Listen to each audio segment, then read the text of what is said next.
Oh.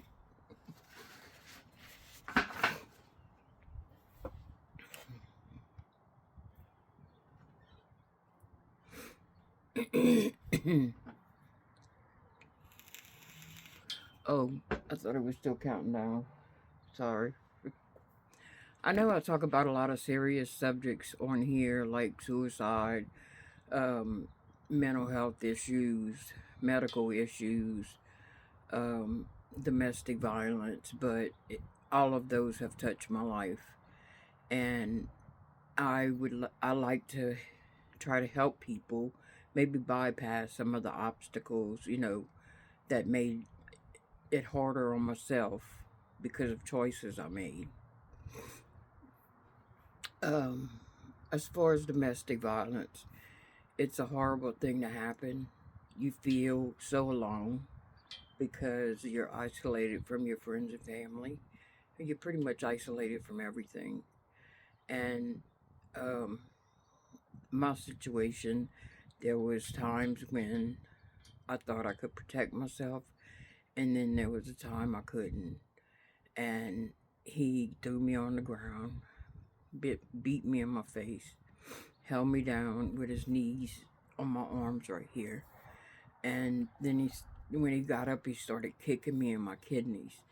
All I could do was ball up into a ball to try to protect myself, like in a fetal position. And by the time he got finished, I couldn't even get up off the floor. I was bloody. I was bruised.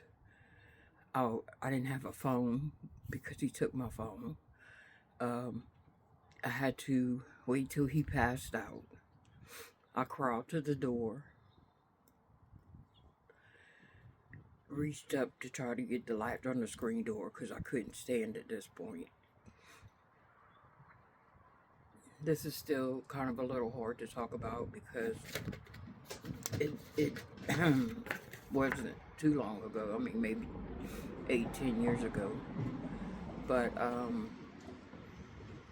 whenever I finally got out the door, I crawled down the steps and finally dragged myself up. It was just gravel and shells. I was barefoot. I could feel the the shells cutting through my feet and my hands before I got up. And then I hobbled my way to a neighbor's house, which was pretty far away because we lived on the Jordan River.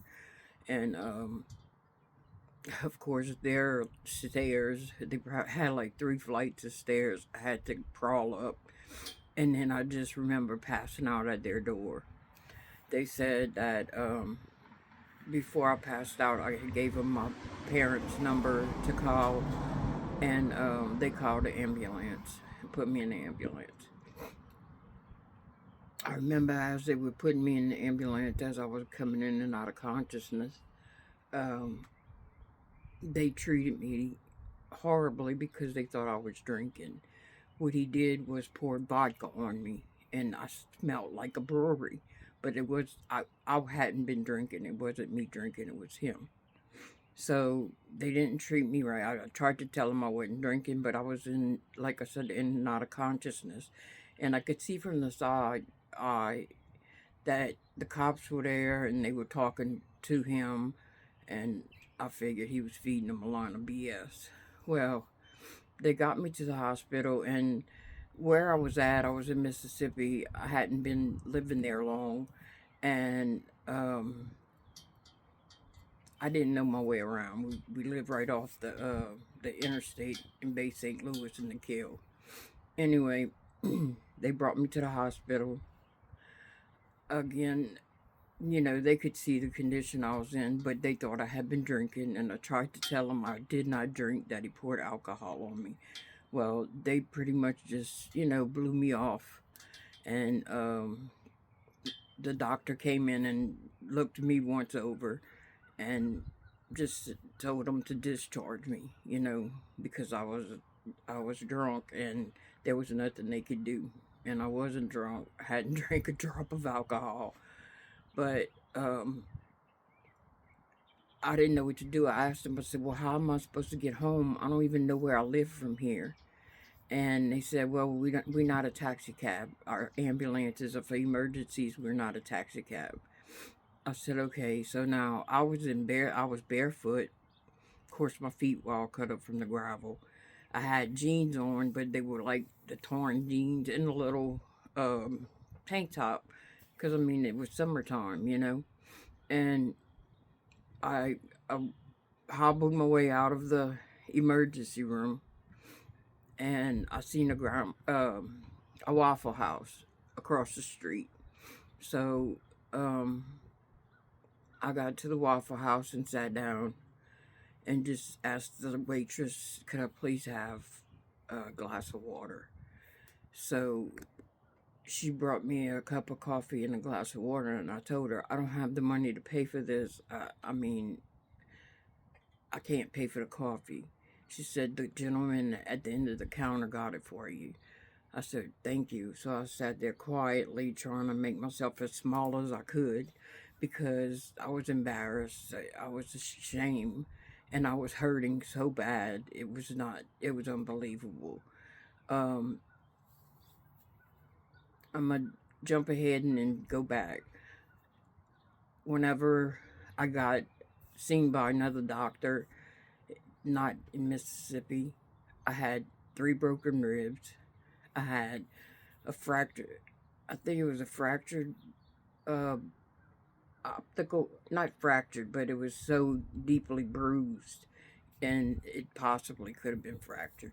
Yeah, so they just sent me home with broken ribs, which I know they could just wrap broken ribs and stuff like that, but they didn't even do x-rays to find out. So I was at the Waffle House. I drank my coffee and I drank my water so fast. I didn't realize how thirsty I was, and I drank my water really fast. And she brought me some more water and another cup of coffee. And she said, "Ma'am, can we help you with anything?" I said, "I need a ride home." And she said, I said, "I don't have the money to pay for a cab, and I don't know what to do." Well, 2 officers pulled up, and I was at this time trying to shy away from everything. And the waitress asked the officers if they could bring me home, that I wasn't from Mississippi. I was staying with someone. And they said, again, they were not a taxi cab. They had things to do. Well, the waitress stood up for me. She said, "What do y'all have to do exactly?" And they didn't have an answer. So they sat down and ate their food. And I just sipped on my coffee. And um, when they got up to leave, I said, "Please, can y'all please just bring me home? That's all I want. I need to get home." So they said again, "No, I'm sorry, we can't." And they walked out the door. And the waitress said, "Oh, hell no." So she ran outside. And I don't know what she was telling the officers, but I seen her swinging her hands, and so she must have really been telling them off. I don't know. Well, they ended up bringing me home, and I started thinking, oh my God, what if they do something to me? Um, because they didn't want to bring me home to begin with. And I didn't even know the way to tell them to bring me home. I just said, "Just let me walk. I could walk home." And the girl said, "There's no way. That's 30 minutes down the road. There's no way you're going to walk home, especially barefoot." So I got in the back of the officer's car, and somebody came over the radio and said something. And I don't know if, I think it was in Spanish. One of them said something. I don't know exactly what they said, but I did catch on to, "We got a little whore in the back seat that's drunk, and we got to bring her home." And just really smart ass, and whoever was on the dispatch laughed about it. So I just kind of tried to stay as small as I could in the back seat, and I could see the signs passing by, and I'm going, "Oh my God, what are they gonna do? Are they gonna stop and do something to me? I can't take no more. I can't take no more." So when we got to the house, I had lied to the officers and told them I had a key, which I didn't, because that's the last thing I thought of grabbing when I was going out the house. And So I dug in my pocket, my back pockets, like I was trying to find the key. And the officer said, "Well, I thought you said you had the key." I said, "Well, I don't." I said, "I lied. I don't have it." And I didn't even think about it. They had a key above the door frame, but I didn't think about it. He said, "Well, now what we supposed to do with you?" I said, "Just leave me here. I'm gonna sit on the porch." He said, "Is this your house?" And I said, "No, sir, it's not. Um, it belongs to a friend of mine." And um, I said, "Is there any way y'all could bring me up the street to the little motel? Maybe I can get my dad to pay for my room, you know, with a credit card over the phone." So, I mean, my face is swole up and just black. It was so bruised. And my chest was bruised, and I was just hurting so bad. So, with the attitude, they treated me horribly. They got out the car, and I got out behind them, and they were talking to the guy at the that was at the counter for the motel. It was just a little strip motel with maybe 20 rooms, maybe 25 rooms. I don't know. And um, I guess they was telling them about, that my dad would pay over the phone, which I was praying that they would be home. And I heard the guy say, "I can't do that. I'm sorry, I can't." And I don't know what he seen in my face. I think he seen that I was so scared that I didn't know what the officers would do with me next. He said, "Come on, come in the office, come in the office. I'm gonna see what I could do." So I called my dad and, explained to him what was going on. And he said, he gave me a little bit of a hard time, because he said I shouldn't have been there to begin with. Well, I said, "Dad, not tonight, please, not tonight." So he said, "Okay, I'll give the guy the phone. I'll give him my credit card number." So anyway, the room got paid for. I had to be out for 11 the next morning, and I said, "Please tell Mom and my sister to come get me as soon as they can, because I'm so ready to just get home, back to Homa." So I would I got in the room, and I looked up at my face, and I didn't even know the person staring back at me. I'm like, "Oh my God, who is this?" It's horrible. So I got in the shower, and I didn't even take my clothes off. I just turned the hot water on and stood under it for the longest time. I ended up, taking my clothes and washing it with the little soap they give you, and then I washed myself up the best I could because I was hurting so bad. I got out and dried off, and then I was gonna get in the bed, and I said, "You know what?" I hung my clothes up, so they could dry, and um, for some reason, I just went back and looked in the mirror. I don't know how long I was standing there, but um, I just couldn't believe it. You know, I couldn't believe I let something happen like that, and it wasn't the first time. And I should have never went back, but I did. So next thing I know, I hear somebody beating on the door, and I'm thinking, "Oh my God, it's him! It's him!" They didn't take him to jail. He probably talked him out of bringing him to jail, and it was the lady cop. And when she looked at me, she was like, "Oh my God!" She said, "May I come in?" And I looked around, make sure those other officers wasn't with her, and I said, "Sure." She said, "Come on, come sit down." And she was so nice to me, and she apologized for what the officers did to me, and asked if there was anything at all that I needed. And I said, "No, I just want to get in the bed." She said, "Look, do you want to press charges on the officers?" I said, "Not tonight. I just can't deal with any more tonight." And she gave me her card and said, "Well, if there's anything I can help you with as far as pressing charges, just let me know." And I said, "Okay, thank you." And she left. I crawled in the bed, and the cold sheets felt so good on my bruised and battered and broken body. I finally fell asleep. I don't know what time it was even, but I got a call, and I answered the phone, and it was the motel um, clerk calling to let me know it was 11 o'clock. It was time for me to leave the room. So I hurried up and called my mom and my sister. I said, "Are y'all almost here? I mean, hurry up. Are y'all almost here? I got to go sit out in front of people now, and be embarrassed." They said, "We coming, we coming." So there was a little, it wasn't a Waffle House, but it was a little diner that served pancakes and all. I went to sit on the bench outside of it because that was really the only place that I could sit where I didn't have to sit on the ground. And I just kind of tried to keep my head down and my hair like this in my face so nobody would see, but it was useless because everybody would just come out the diner staring at me like, oh my God. And I was so ashamed. I was so ashamed. Well, a couple of them asked me, "Can we do anything for you? Can I help you with anything?" One of them wanted to give me a ride back to home. I said, "No, my mom and my sister should be here anytime. And I appreciate it. And then the lady came out and she put like the to go plate on the side of me and a coffee.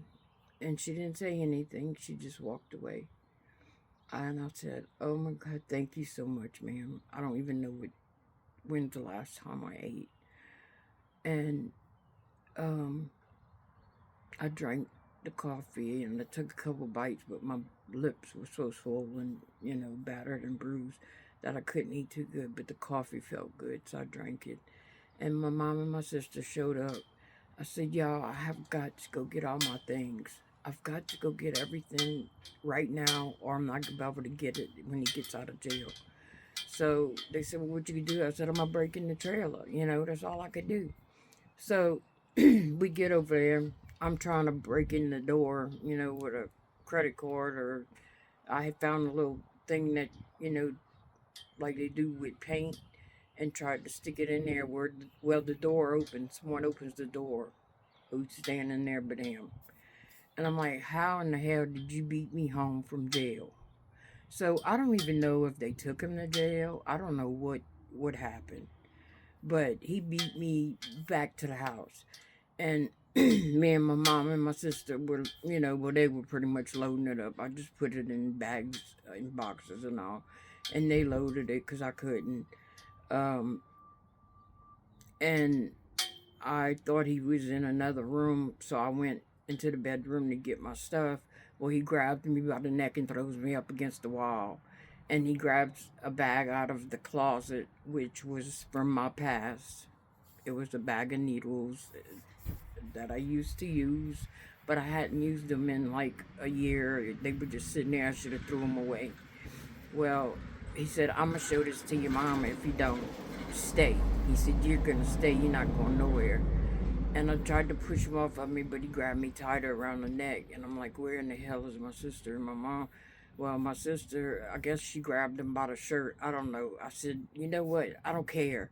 I'm going to tell my mom myself." So I went and kneeled down in front of my mom. I said, "Look, I hate to hurt you anymore. I know you hurt enough. But please, look, I used to do this. He's trying to threaten me to show you this to stay here." She said, "We'll talk about it later." And we ended up getting everything and getting in the car. That was the longest ride home I ever had because I hurt so bad. I did take Tylenol and ibuprofen, but that's all I had because I was, recovering. I was a recovered addict. Or, yeah, I guess that's what you call it. And we got home. They had a bed fixed for me. And I don't know how many days I just laid there because I was ashamed. I was embarrassed. I didn't even want to talk to my family. And my mom never brought up the other stuff. And I was glad she didn't. But I stayed sober. I couldn't believe that happened. And I was trying to figure out somebody was messing with us online, okay, while I was going through all this. And I still to this day have an idea who it could be, but I'm not 100% sure. They were cyber stalking me. And, and I was losing my mind. I wasn't crazy. I knew I wasn't crazy, but I called, and went to an abuse shelter, and I told y'all about the abuse shelter, how wonderful it was. Well, I went through all kind of stuff with going to the psych ward now, because I was trying to figure out how could this be. I know I'm in my right mind. Why nobody wants to believe me, but I had no proof to show anybody anything. I had no tech knowledge at all. So, I mean, I couldn't figure out what was going on.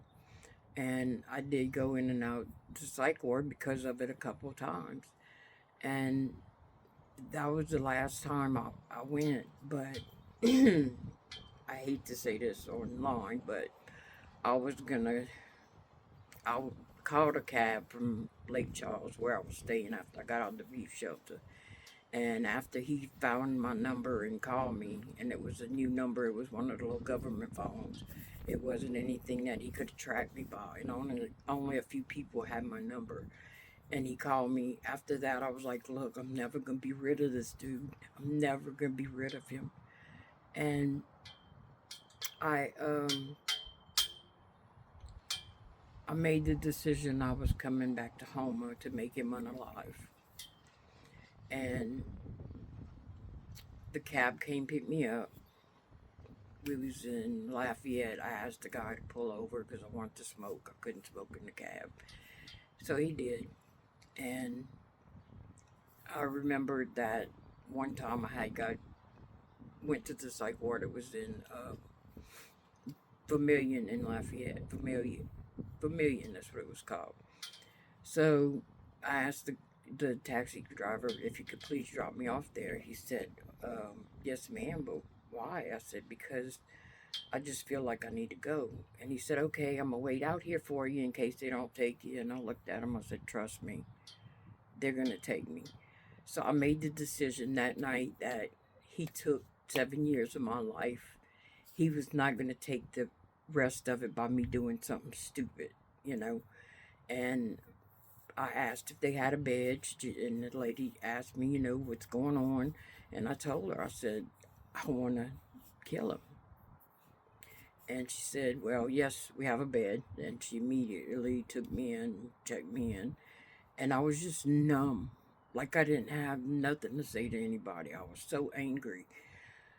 Um, every day they asked you questions. Do you want to hurt yourself? Do you want to hurt anybody else? And every day I had to answer truthfully. Yeah, I want to hurt them. Yeah, I do. So they would go on to the next day, and they put me on medication, which I don't think I needed it. I was just so angry from being abused that I think I turned into the aggressor. I was about to turn into the aggressor. So they asked me if I knew how I was going to do it. And I told them, yeah. And I explained exactly how. I was so sick at the time for him doing everything he did that I don't know if I could say it online even. But it was horrible, and I had no feelings whatsoever. I could have just stood and watched him bleed out and walk away. And I didn't. I mean, I didn't do any of that. But they had 7 doctors sitting around me. They, asking me all kind of questions, and they called my parents. They called him. They have more protection for abusive men than they do for victims of domestic violence. And yes, I'm glad the officers take it, upon themselves to arrest men that do domestic violence. But they shouldn't be able to get out of jail because they're just going to go right back and attack the woman just so they can get control back. People ask why women go back. Women go back because they're scared. And it's easier just being there than it is, worrying every minute of being stalked or being hurt or, of being abused. And I think men need to go to classes just like they do drug court, have abuse court, and they can't get out of jail until they go through it. They need um, they need to see a psychiatrist every day. They need to better themselves, and they need to learn how to treat people. And if they're violent, then they need to stay in there. Anybody that does violence to anybody should stay in jail. And I'm not talking about just getting in a fight with somebody, because you're mad. I'm talking about like seriously hurting women and just being able to get out 3 days later, and then the woman's like, okay, what am I do now? I gotta go hide. I had to go hide 4 hours away from my family for a year. And I still think when I got back to home, I know he was stalking me. I've seen him pass by a couple times, and it's frustrating. Women need help. And when children are involved, it's even worse. When women have 2 or 3 children and they have to try to make a decision to leave to go to an abuse shelter, it's hard because the children are affected by it. They're affected by the abuse, but they're also affected by leaving and going to stay in a shelter. They don't understand why, and yet children are resilient, but still it affects them. And that's why I say, if you violent, you need to, or abusive, you need to,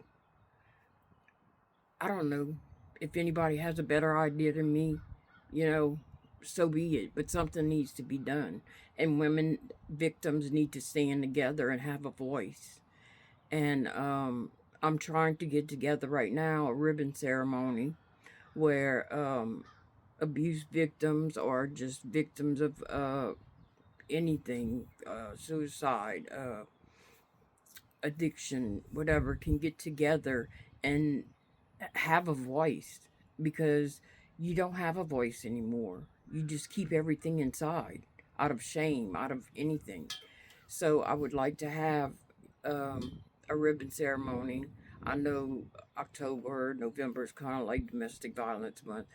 But then I know they got Thanksgiving and Christmas, so it's kind of rough. I don't know if I'll wait till maybe in January when things weren't so, crazy with the shopping and everything. Um, but I want women to have a voice. I want them to be able to um, honor our sisters that didn't make it out, that did not survive.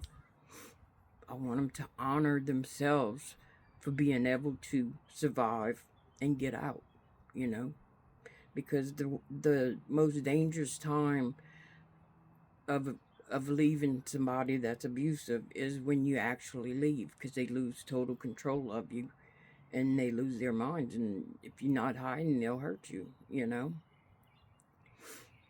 um I wanted to do something a little different today, but I think I'm gonna go live this afternoon because I want to do more of something fun, like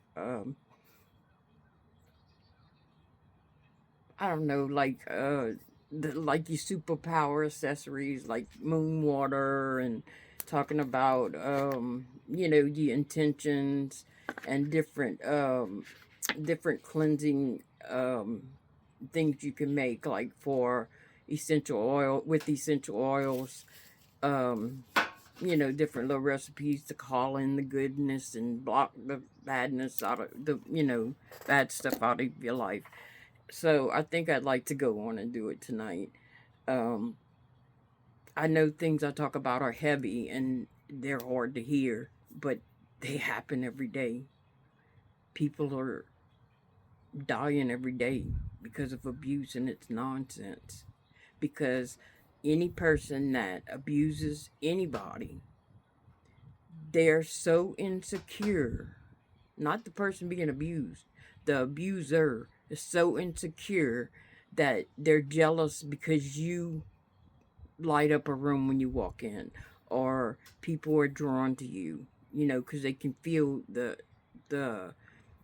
I don't know, I guess the comfort in you, you know, or the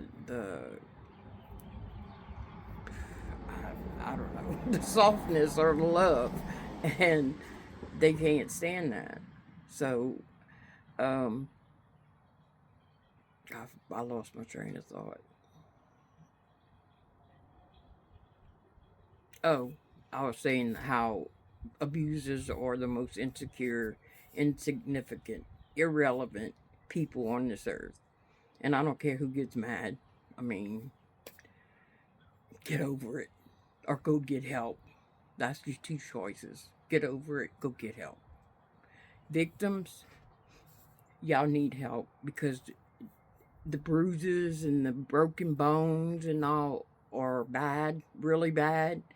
But the mental stuff, that scars you for life. I don't care who you are, it scars you for life.